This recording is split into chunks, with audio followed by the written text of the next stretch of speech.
राज ठाकरे यांच्या बैठकीत पदाधिकाऱ्यांना कानमंत्र। महानगरपालिकेच्या निवडणुकीच्या तयारीला लागा असा कानमंत्र यावेळी राज ठाकरेंनी पदाधिकाऱ्यांना दिला। मतदार याद्यांमध्ये जो घोळ झालेला आहे त्या संदर्भात सर्वांनी लक्ष द्यावं असंही त्यांनी म्हटलंय।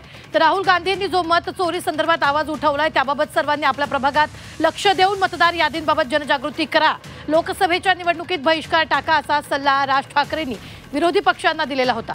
ममता बॅनर्जी, सोनिया गांधी, शरद पवार यांना या संदर्भात सांगितलेलं होतं। मतदार याद्यांवर सर्वांनी काम करावं, ज्यांना निवडणूक लढवायची आहे त्यांनी हात वर करा, याचे सर्वांचे फोटो राज ठाकरेंनी काढलेले। 40 माणसांमागे 2 BLA नेमा, याबाबत कुणी कुचराई केली तर त्या प्रभागात मी निवडणूक लढवणार नाही असंही त्यांनी म्हटलंय। या संदर्भात ताजे अपडेट देत आहेत आपले प्रतिनिधी चंद्रकांत पुंदे। चंद्रकांत, काय कानमंत्र राज ठाकरेंनी पदाधिकाऱ्यांना बैठकीत दिलाय?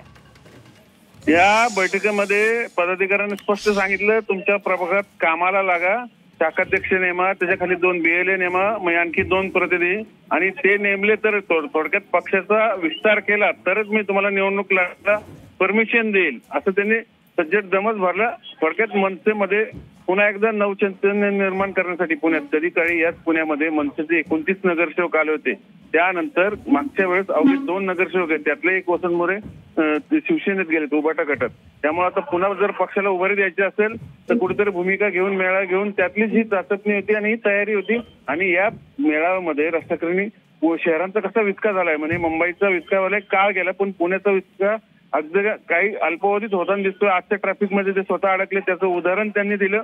म्हणजे किती समस्या शहरांच्या अक्षरशः कोणी लक्ष नाही, या सगळ्या समस्या तुम्ही लोकांसमोर घेऊन जा, लोकांसमोर मांडा आणि इलेक्शनला सामोरे जा।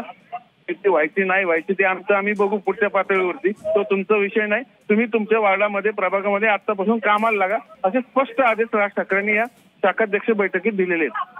निश्चित धन्यवाद चंद्रकांत ताजे अपडेट देण्यासाठी। मात्र आत्ताच्या क्षणाची ही सगळ्यात मोठी बातमी आपण पाहतो आहोत।